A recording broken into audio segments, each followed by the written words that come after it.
We're going to jump straight into the Southampton preview. Personally, I don't feel there's a lot we can say. There's a lot of injury news. We still need to. We. It's still too early to call what type of players will be available. As far as I understand, nobody new is going to be available. So it's just Leno that we've lost. Um, Dean, do you expect a drastic change in the starting lineup? No, as you said, there's no new guys coming back, and that's talking about central defense. So Socrates is still a while. I think he's probably another 2 weeks out. It was 2 to 3 weeks before the first game. So yeah, the defense will stay the same. Bellerin still on the right hand side, of course. Martinez, because Martinez is our only choice. I think we've got Mackie, but Mackie, we'll Mm. keep him far away from this team. Then on the left, I think Tony will come back in. I think Yeah, he's yeah, going to still. rotate between Tony and Kolasinac. Yeah, so Kolasinac will come through this time. Shucks. The midfield pairing, as we've talked about Ceballos and Guendouzi, I don't think they did that well. Yeah, they didn't do horribly, or they didn't do well either.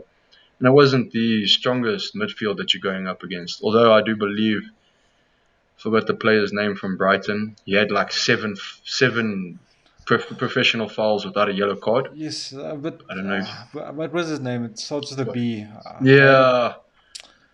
I had it prepared beforehand, but Anyways, we're it's moving off topic now. yeah.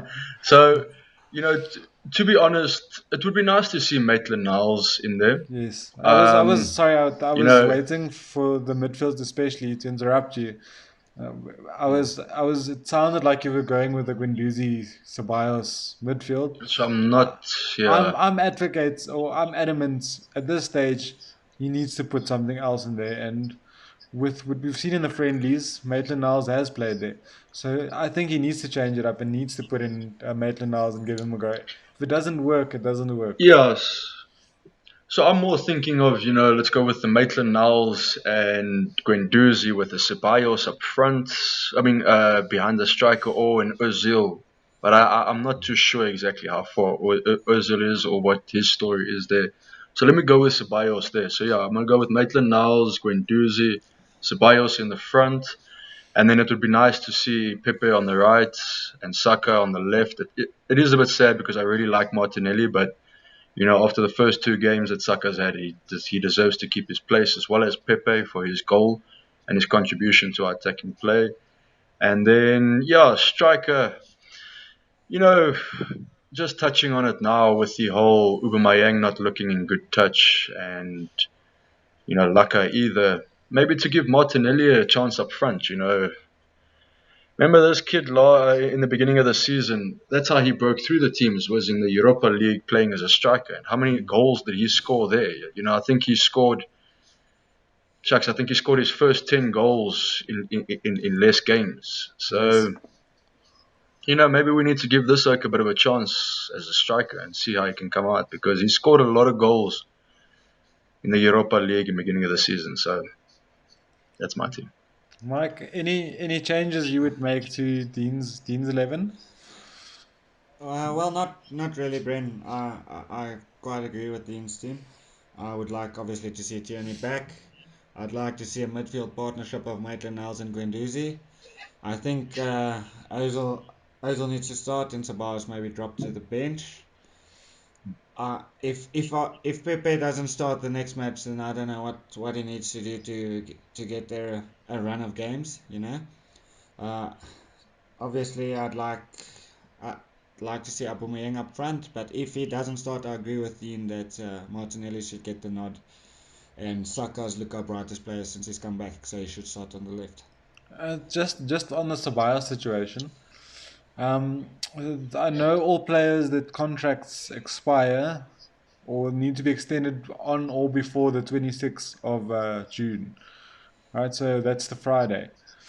If they haven't sorted something out by Thursday, I mean, Tobias is going back. He's not playing another game for Arsenal after Southampton. So even though Ozil's not a it's not a much longer term solution. He's here. We've got him for another year. So I think Arteta needs to bite the bullet and bring him back because with Ceballos, we don't even know if he's going to be there.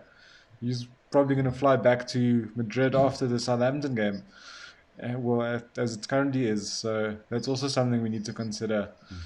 Yeah. Because Luis also hasn't extended his deal yet. Hopefully it doesn't. Yeah. Yeah, look, Brendan, you're right there. We're sitting here with a player earning 350,000 a week. Why? And talking of our financial problems and everything. We should be able to rely on Ozil and just say to Ceballos, okay, thank you for your hard work. We can't carry on paying you 100,000 a week, which is going to save us a lot of money. Mm. So yeah, I think you're right. Where Arteta needs to bite the bullet in a sense, and start using Ozil the way he's meant to be, or get Ozil the way he's meant to be operating, and at least put some of those 350,000 a week to some use. Yeah, it's definitely not an ideal situation. No one wants to put a player in because of the cash he's earning, but we're not going Mm. to get rid of him for the next year, and it's something that I think Arsenal fans just have to accept at this stage that we have this passenger potentially for the next year. So let's hope we can bring the best out of him. Right, I'm also not. I think I agree with all of the teams that you selected. Tierney is a must. He needs to get back into the team, and I would also love to see Martinelli back. I hear he came back a bit later, or he wasn't that fit when he came back, so that might be why we haven't seen him yet. So It's hopefully nice that's to been hear at sorted least. out. Yeah. So let's hope he's reintroduced back into the squad. And other than that, I think we can just do our score predictions for the Southampton game. Like I said, we don't have too much insight. It's still Monday. There's still 3 days to go, so we don't really have a lot of information from the press or anything yet. So let's jump straight to the score predictions. Mike, let's jump to you first. What is your score predictions for Southampton? It's also away, I think. This is a difficult one, Brent. I'm not gonna lie to you. Obviously, my heart always says Arsenal win, but with the form we're on, it's very difficult to be positive. But to be honest, this is a must-win game. We on such bad form. The chances of getting into Europe is already very low. So I think we need a reaction from the players. Arteta came out saying it was our own fault losing to Brighton, and the players seem to want to take it out on the Brighton players, especially Mbappe. Um, so yeah, I'm hoping there's something happening at the training camp this week or at the training grounds this week, and we just see a reaction. Because like I said on in our last episode, I was expecting a reaction from our players, and we didn't get too much of that. So I don't know. I'll probably go for 2-1 Arsenal again. All right. I think you're very what's the word I'm looking for? Enthusiastic if you think it's a must win because I don't think there's Optimistic. yeah, optimistic is probably a better word. But I don't think they are must win games for Arsenal anymore. If I saw stats, if we won both games and before Chelsea played on Saturday or Sunday, we would have been 2 points behind fourth place, which would have changed the whole dynamic of everything. But I just think, especially this Brighton result, all Yeah, we well, we're need to do still is build for only. the future now. As we need to start investing in the future. We need to start planning for next season and building on building on the building a platform for next season, not worrying about this season anymore. Personally. So Dean, what are your Um, predictions? Sorry, yeah, Mike. yeah, sorry, Ben. I just wanted to interrupt quick. We just need to keep in mind that we are still only 6 points behind fifth place, and with the players that we have throughout our squad, we should be able to make up 6 points in the final 8 games. Yeah, we'll need to rely on other teams dropping some points, but we still got some of the quite a few of the big teams left to play. So I agree with you. We need to invest in the future. Start looking at what we need to do next season. But I still don't think it's the time yet. Just to give up for the rest of this season. All right. I'm sure Dean will also maybe just touch on our remaining fixtures because obviously we do play most of the teams above us. I think we've got a run of something crazy: Wolves, Tottenham, Liverpool in the concession of 9 days coming Yeah. up, so that might. Yeah. So Yeah, sorry, yeah, Dean. Brendan, as you said, if we won these last two games, we'd be talking a different story right now. We'd be, you know, Chelsea almost drew, or KK. I watched the first half, not the second half of the Chelsea game. Was really hoping they were going to lose. So if they lost, it would have been even a completely different story that we were talking. And we would go 1 point ahead of Chelsea if we won our two games and Chelsea lost that game.